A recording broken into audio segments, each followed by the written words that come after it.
All right, first gen Dodge. There's my mechanic.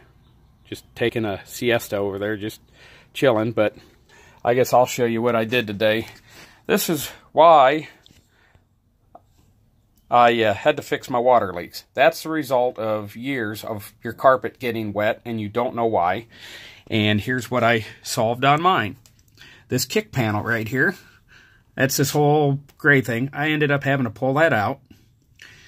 And there's a plastic scoop up in there that has foam on both sides. Well, what I did is I took that out. One, put new foam on it. But two, you see that yellow ring? That's the side of a coolant jug.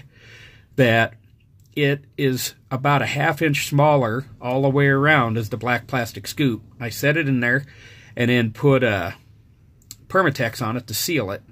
So now any water that gets past that ring will come in and it'll hit that yellow plastic, and then that's as far as it's going to go.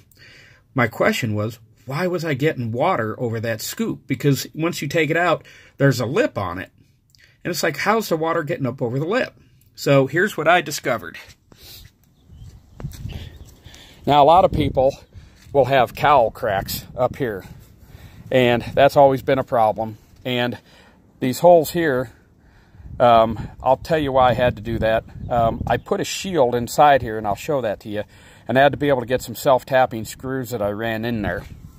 And I'll just seal those off so it won't be a big deal. But anyway, if you look up in there, you can see my yellow plastic shield that I put in there.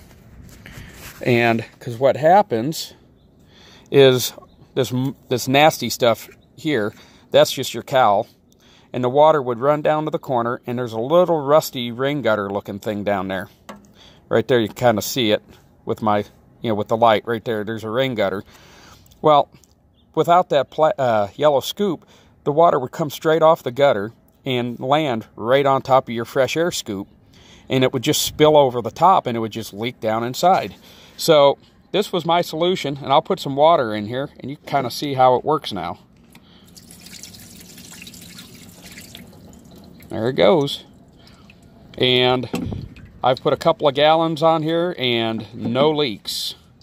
So all I have left to do, I'm going to clean all this up. I'm going to put some new seam sealer in there.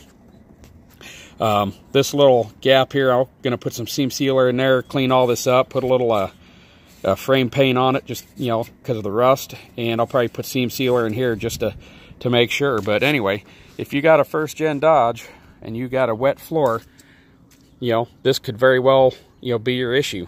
Hope this helps.